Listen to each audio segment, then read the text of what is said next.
भारत दुनिया में एक और नया आयाम हासिल करने वाला है। भारत की इकोनॉमी इस साल दुनिया की चौथी सबसे बड़ी इकोनॉमी बन जाएगी। महज कुछ महीनों में ही भारत जापान को पीछे छोड़ते हुए दुनिया की टॉप 4 इकोनॉमी में शामिल हो जाएगा।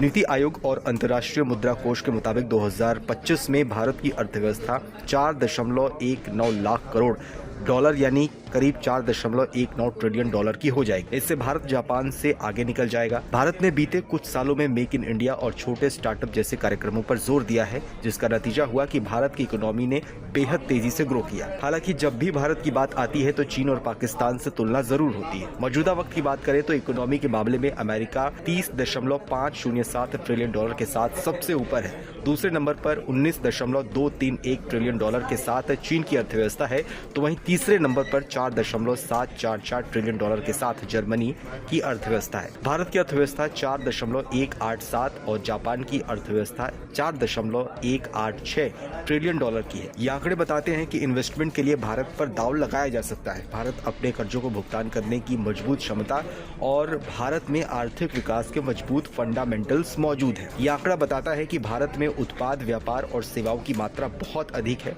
इस मामले में केवल चुनिंदा देश जैसे अमेरिका, चीन, जापान या फिर जर्मनी ही भारत से आगे है। हालांकि देखा जाए तो चौथी सबसे बड़ी अर्थव्यवस्था बनने के बाद भी भारत के सामने कई बड़े सुधार की चुनौतियां होंगी। प्रति व्यक्ति आय, लाइफ एक्सपेक्टेंसी, मैन्युफैक्चरिंग, सामाजिक सुरक्षा, शिक्षा, रोजगार और टेक्नोलॉजी के मामले में जापान की तुलना में भारत को अभी बड़े सुधारों की जरूरत है। भारत में लाइफ एक्सपेक्टेंसी 2021 में लगभग 69 से 70 साल की थी, जो वैश्विक औसत से कम है। वहीं जापान में इंसानों की औसत उम्र 84 से 85 साल की है। इसका मतलब यह है कि भारत को स्वास्थ्य, पौष्टिक खान पान और आम लोगों तक बेसिक सुविधाओं को पहुंचाने को लेकर काम करने की जरूरत है। किसी भी देश के लिए शिक्षा का बेहद महत्व है और बेहतर शिक्षा और साक्षरता देश के विकास में एक बड़ा फैक्टर होता है।